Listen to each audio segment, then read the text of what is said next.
Hey y'all! I'm really hoping the audio in this video is okay. I've been kicked out to film, so instead of filming in my parents' room in front of that nice big window for the sunlight and everything, I am, outside our front door?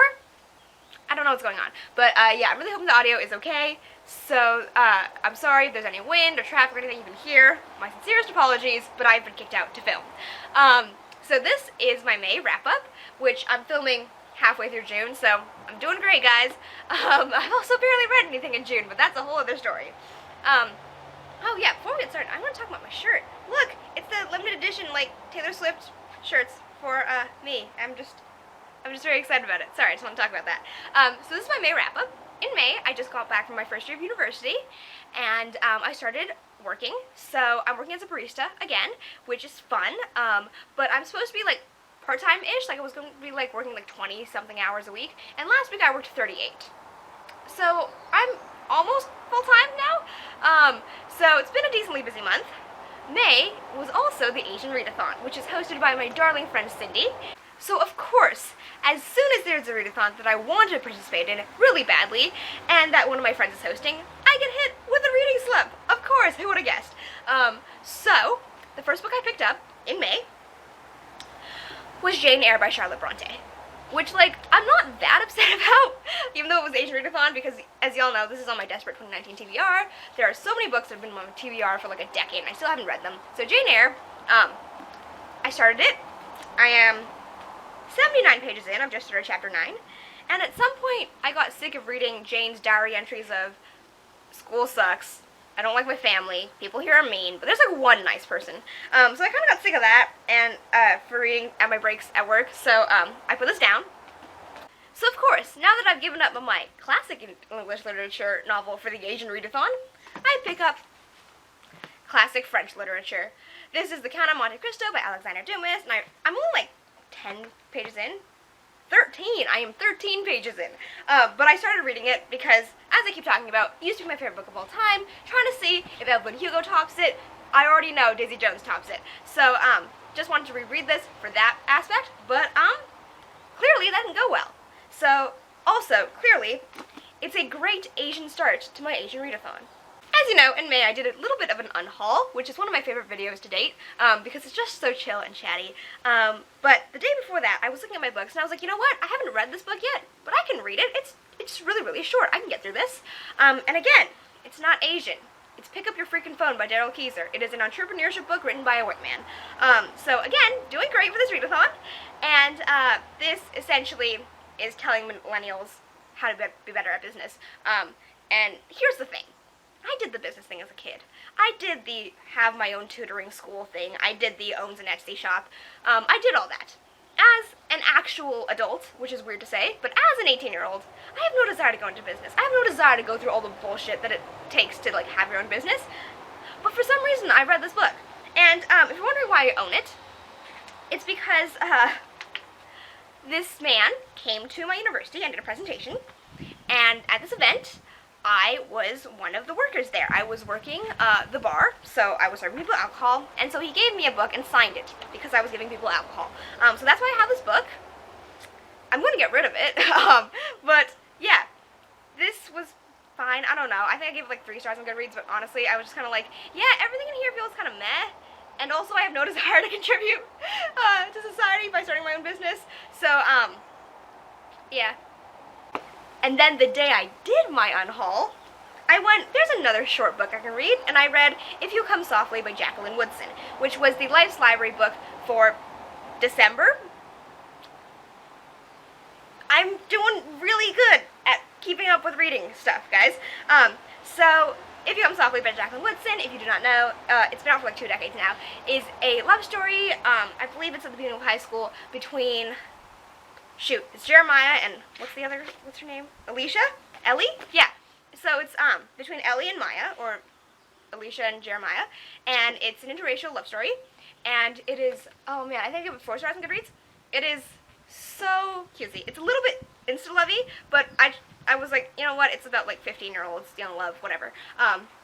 It's really cutesy, it's really fluffy, but it's also, that ending is it's you know what's gonna happen at the end when you start reading it, and it's still heartbreaking. It's still beautiful. It is such a simple story that it tells, but it's so powerful, and I really enjoyed reading it. I did not expect to like this as much as I did, and yeah, it's such a cutesy love story. That's also heartbreak. I don't know how to talk about this book, guys. I just have no words about this book. But yeah, so again, not Asian. I don't even know if there's a single Asian person mentioned in any of these books. So again, I'm off to a great start. And at this point, it's like halfway through May. Of course, even though it's halfway through May, I can't just pick up an Asian book. So the next book I read is Daisy Jones and the Six by Taylor Jenkins Reid, which I've talked about endlessly now because it is now my favorite book of all time. It is, I don't even know how to talk about it. This is the okay, y'all know, I don't remember what tag I said about this in, but the only time I've cried at a book is when I was 12 and I was reading Insurgent, and it was a very, very minor character who was there for like 10 pages and he died, and I cried, and that's the only time I've ever cried at a book. Daisy Jones and the Six is the closest I've come ever since to crying at a book. It is beautiful. Oh my god, I can't. Okay, so I think part of what makes it, so Daisy Jones and the Six, if you don't know, if you live under a rock, Daisy Jones and the Six is about a 70s rock and roll band, and how they got started, how they became famous, and kind of how and why, at the peak of their career, the band broke up. And I think part of why this book is actually done so well, because I don't do like non-traditional formats. I don't like graphic novels. I have not tried an audiobook. Like, that's not a thing I do. But this was told in all interview format, and I was really concerned about how it was going to work for me. And I think why this book was so powerful for me is because it is told by the people who are speaking write music for a living. They convey emotion for a living. And I think that's what contributed to how powerful this book was for me, because they convey emotion for a living. So I adored this book. I started reading it at dinner with friends, and I think about like page 16, I was like, oh, this is going to be a fucking good book. About page 40, I was like certain, absolutely certain it was going to be a 5-star. Like, that doesn't happen for me. Most of the time I read 30 pages of a book and I know I'm like, oh, I'm going to hate it, and then I end up really enjoying it. But like, seriously, I love this book from start to finish. It is insane. I think the characterization was amazing, and I just, again, the emotions are conveyed so powerfully because they make music for a living. I'm fine. Okay, I just have too many emotions about this book. Like, I honestly want to read it again already, and I just read it like a month ago. So, yeah, I just really love this book. And there's such amazing quotes that I want to take out of it, and it's so good. I just have a lot of emotions about this book. I don't know how else to talk about it. But yeah, it's like halfway through May, and I'm still not reading anything Asian. At this point, I'm like, Coco, you gotta get your shit together. So, I started reading the only book that I really, really knew I had to read this month, which was The Astonishing Color of After by Emily X.R. Pan. So if you don't know, because I keep talking about it, I was invited to do a live show for the Book Junkie Book Club, hosted by Rachel Marie, and we did this book for May because it fit for both the Mental Health-a-thon and the Asian Readathon. I'm sorry about the car noise. Car, please get yourself a muffler. That would be greatly appreciated. So yeah, this was the book we did the live show for May, because it fit for both the Asian Readathon and the Mental Health-a-thon, and it was a really fun time. So I was doing this live show with Rachel Marie, because we were doing it for Book Junkie Book Club, and then we were also joined by Reid with Cindy, Where in the World is Leah Jane, and TJ Reads the Stars. It was such a fun time, but if you know about this book, which The Astonishing Color of After is about a half Taiwanese, half Irish American girl who, her mother commits suicide, and then essentially she becomes convinced that her mother has become a giant red bird. And she has to go find her. So she goes to Taiwan, where her mom is from, to try to see if she can find her mom as this bird. And so, because of the mental health topics in this, our live show, which I will link down below, we spent a good hour and a half chatting, and it was really fun. But because, due to the contents of this book, there's also a good amount of us talking about our own mental health issues. So, you know, if that's not cool with you, you know, don't watch it. If it's not going to be great for you, it's not going to be great for you. But if you are cool with it, if you are doing alright, which I hope you're doing alright, we go from crying over each other to yelling about yeeting children. So, you know, it was a fun time.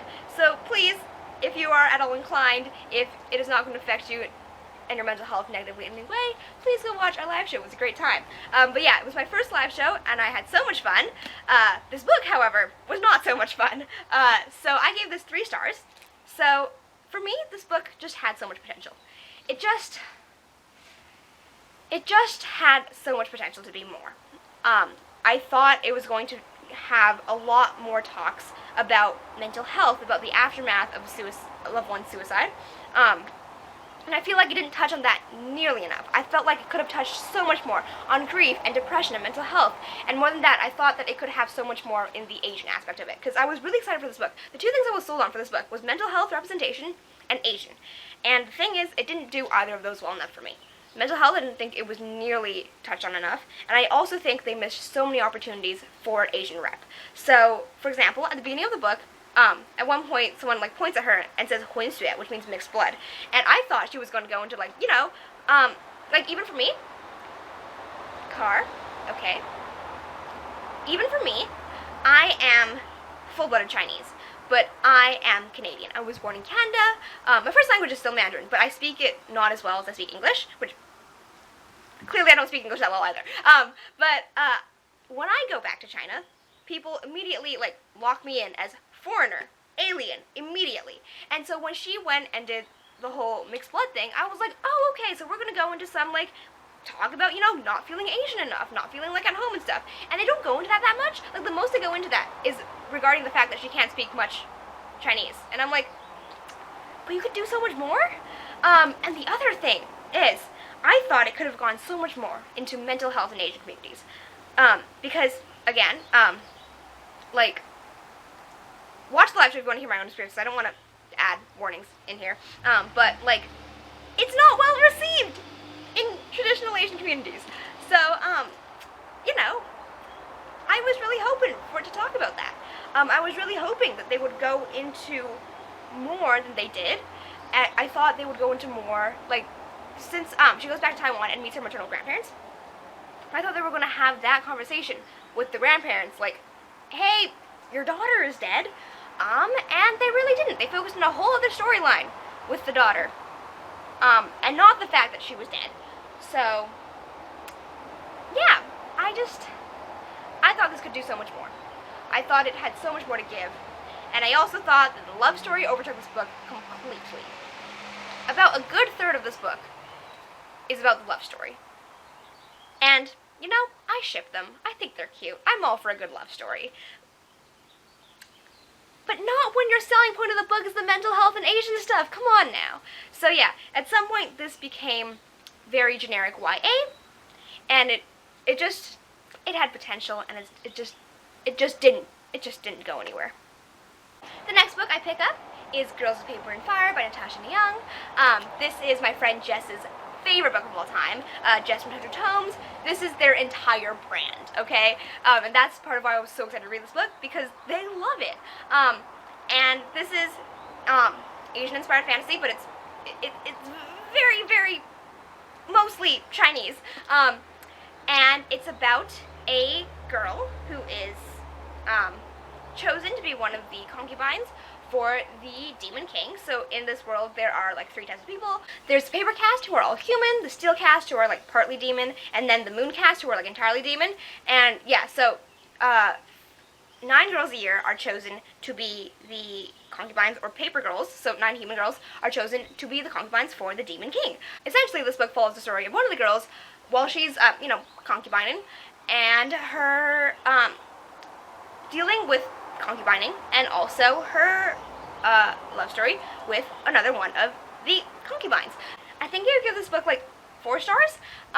So I did actually really like this book, and the plot kept me fascinated the whole time. But again, I think the main selling points didn't do it for me. The 2 main selling points of this book for me, the FF romance, and how it touches on the issues of sexual assault and consent and stuff like that. And for me, neither of them were that powerful.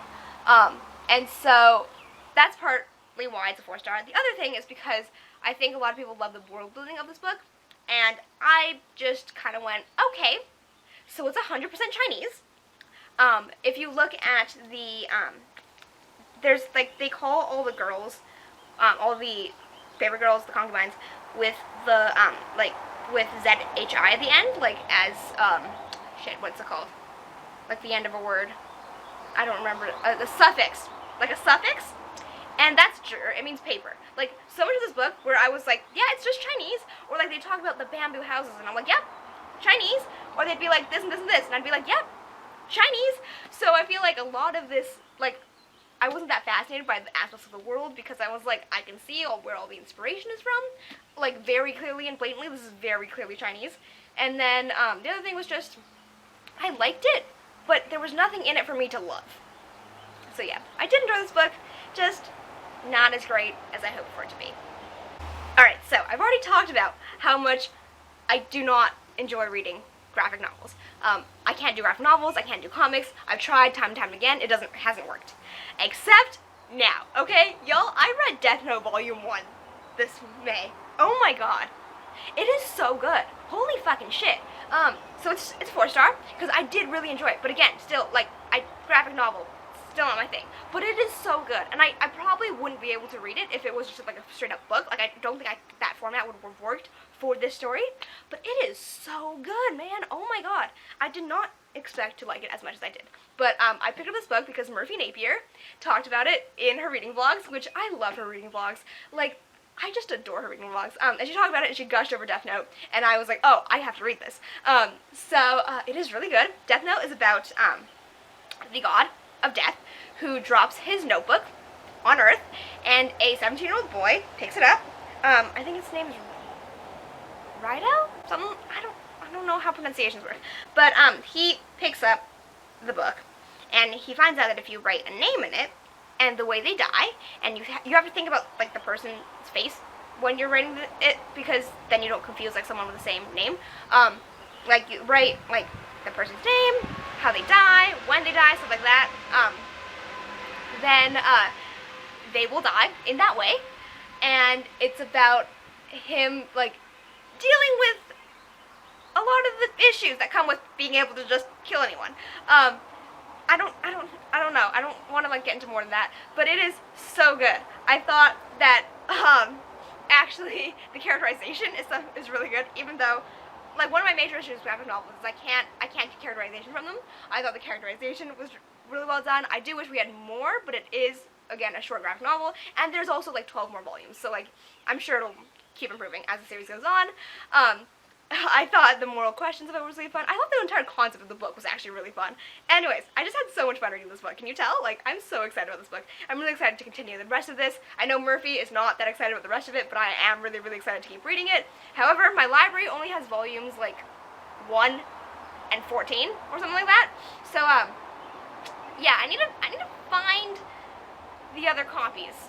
The last book I read this month is the group book for the Asian Readathon, which is 1,000 Beginnings and Endings, which is a bind-up of short stories. They're all retellings of Asian myths, legends, etc. And it was fine. I gave it 3 stars. Yeah, for me, I think the main part the stories I liked most in here were the Chinese stories, because I could relate to them, because there were so many things where I'd be like, oh, I know that, or like, I know that story, or like I could be like, oh, I connect with this feeling this character's having so strongly. That being said, I feel like if the only good thing I can say about a book is that I could relate to it, that's not a good selling point. So, it's just, some stories were great.